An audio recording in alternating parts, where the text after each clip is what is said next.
Tom and Jerry જો અને maths શીખો પાર્ટ 4 અહીંયા જોઈએ આપણે ટોમ એ પ્લસ છે અને જેરી એ માઇનસ છે અને આજનો આપણો હીરો ડિવિઝન છે તો આપણે જોઈશું ડિવિઝન રૂલનો ફર્સ્ટ રૂલ છે plus divided by plus is equals to plus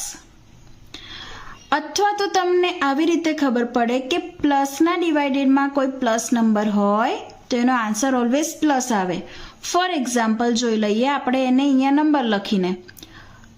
+5 by +5 is equals to 5 cancel +1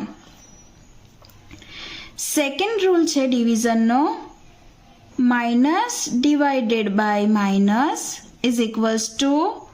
2 જેરી જ્યારે આવે ત્યારે ટોમ બરાબર થઈ જાય બરાબર આમાં ડિવિઝનમાં હવે તમે આવી રીતે બી લખી શકો છો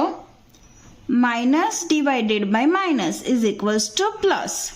એનો એક્ઝામ્પલ આપણે જોઈએ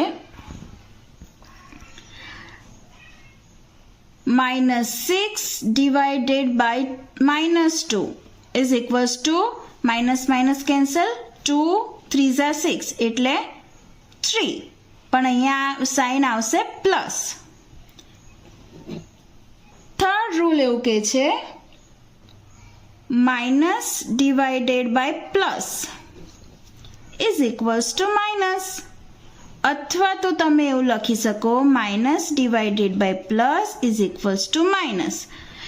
એનો એક્ઝામ્પલ જોઈ લઈએ -8 divided by 4 is equals to 4 2 8 પણ નિશાની માઇનસ આવશે કેમ કે અહીંયા એક માઇનસ છે અને ફોર્થ રૂલ એવું કે છે plus divided by minus is equals two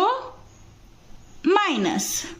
અથવા તો તમે એવું લખી શકો plus divided by minus is equals to minus એનો એક્ઝામ્પલ જોઈ લઈએ 10 divided by -2 is equals to 2 5 10 એટલે 5 આવશે પણ અહીંયા માઇનસ એમ જ છે એટલે માઇનસ સાઇન આવશે હવે અહીંયા પણ તમે પ્લસ માઇનસ ડિવિઝનમાં જ્યારે પણ તમારો એક્ઝામ્પલ આવે ત્યારે અહીંયા ઘડી કોઈ પણ નંબર હોય પણ તમે આ રીતે યાદ રાખશો તો તમને ભૂલ નહીં થાય થેન્ક યુ